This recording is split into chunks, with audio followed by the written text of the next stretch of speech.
Hi, everybody. Welcome to this new edition of Music Cities Conversations.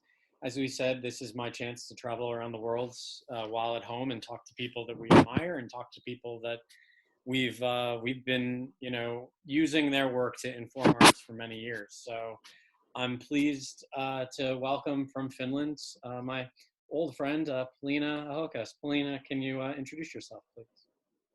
Yeah, thank you. Thank you. It's brilliant to be here with you in this conversation. I'm Paulina Ahokas. I'm the managing director of Tampere Hall. We we are an exciting company in music, congresses, culture, and events. We operate Tampere Hall, which is one of the greatest music venues in the world, and we organize some. Well, at Tampere Hall, we have some 1,000 events a year, but on top of that, we also organize events both in arenas and smaller venues outside of Tampere Hall through our company Events Tampere. Great, and you were telling me before as well that you're working on something outside of the venue, on a campaign, and I'm curious, kind of what's filling your day right now, and if you could tell me a little bit more about that. Well, what's filling my day at the moment, of course, is the daily things about Tampere Hall.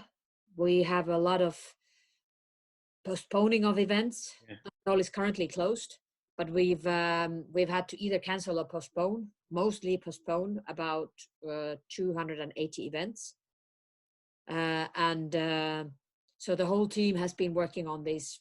I should say, like frantically, for the past 3-4 weeks, and there's a lot involved from new contractual issues to talking with our clientele, seeking new dates, and running new campaigns for the events in new dates. But we're also organizing a campaign of international support and respect for people working.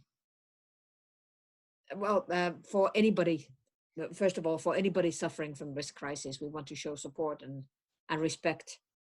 But we've gathered together a group of international concert and events and cultural houses and halls to come together in a campaign. That's very exciting. I guess has this, I want to talk a little bit about kind of, that, we don't know when business as usual is going to return to the live event sector. Hopefully soon, but as you guys being you're one of the, I would say, more advanced from a technological perspective venues in Europe, if not the world. And have you, what opportunities do you see as a venue from this? Like, how can you change your programming to be more global, yet using the norms that we have now? Well, I've been really glad to see that a lot of new tests and tryouts are taking place at the moment. There's a lot of different digital services. Nearly all of the musical centers around the world have created something of a 24-hour online service, and it is it's an opportunity for us to develop all of this. It's sort of 5 years ahead.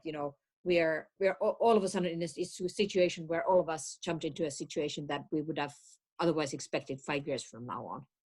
So it has forced us to really take a giant leap in terms of digital development.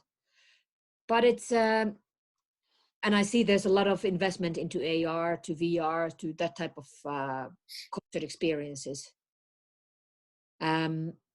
I do see that there are changes, and we need to prepare for all kinds of new things ahead in terms of our sector and our industry. And I think most of these are quite exciting for us. I know for sure that the respect for our sector will grow immensely throughout this crisis. It seems that everybody at the moment already have realized how hugely important it really is for them to come together, experience music, experience events in a physical environment. And so that respect will increase not only amongst us working in this sector, but amongst our audiences and also different government officials. There Yeah. will be a lot of new companies. There will be a lot of consolidation. There are a lot of need for new type of partnerships, because the partner landscape will change from this. But I have a reason to believe that our sector is innovative, has a lot of creativity that is demanded in this crisis. Do you think, this is one idea that we have, is that this crisis is forcing us to what I'm call relocalize localism? Because in the live music sector, we've utilized and had partnerships with multinational companies to Yes. essentially be locals, whether it's paying a multinational company to go in and produce local events. I know that's a massive oversimplification, but I think that I'm curious what you think running a big local venue.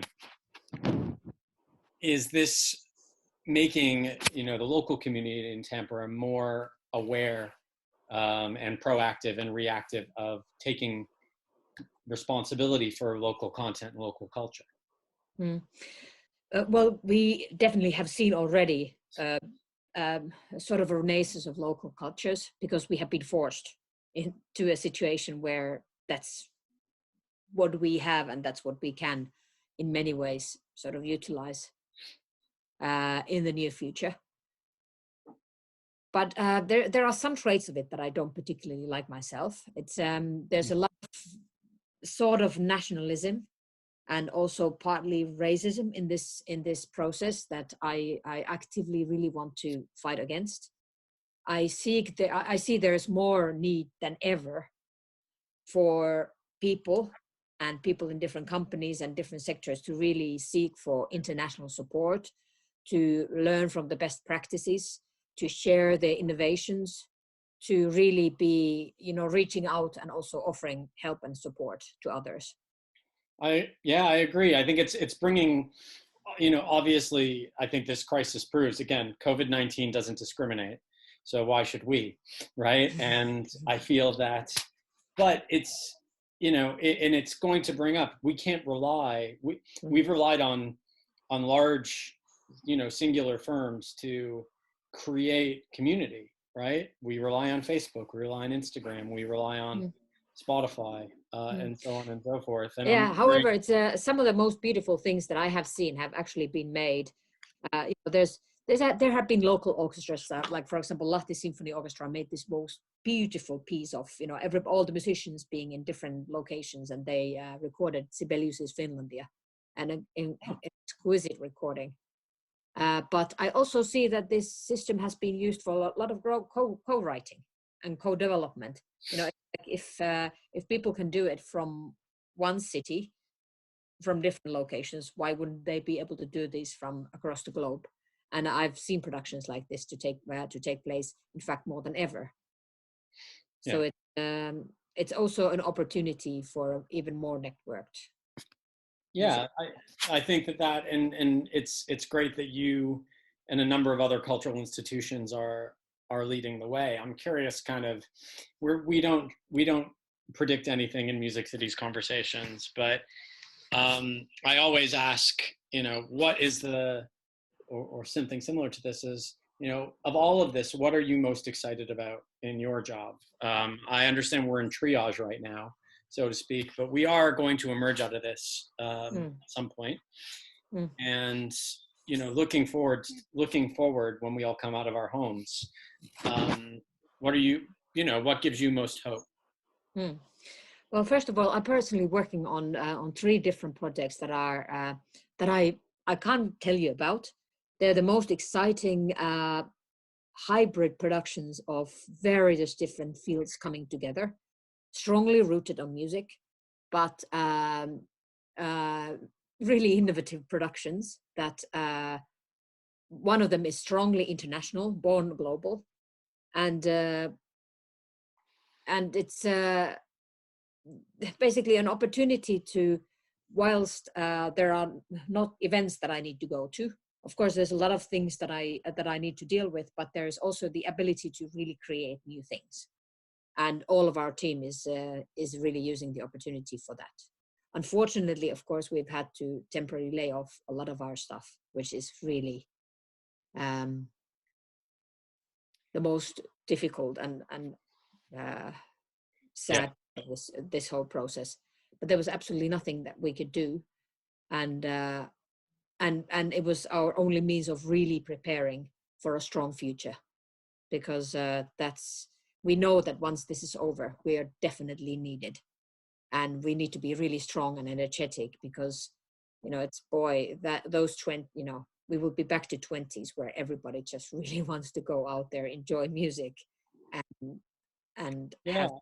It is interesting that the Roaring Twenties did follow the well, very challenging times, and we do think it's an opportunity now to position music as a whole as one of the key players in this, one of the key exactly. players in us. And I think that as a sector, we probably haven't done that as much in the past. We may have focused on our internal concept of value, and what's most important now is the value of music to society.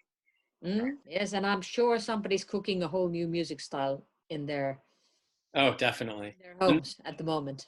And on that note, even though I can use the recording, we always ask our guests to recommend a track that they've been listening to put on our social isolation playlist, which is available on our website. Oh, this is an evergreen and necessary song that I just keep, my stereo on. King Crimson's "Happy What You Have to Be Happy With." Oh yeah. Wow, I haven't heard that in a while.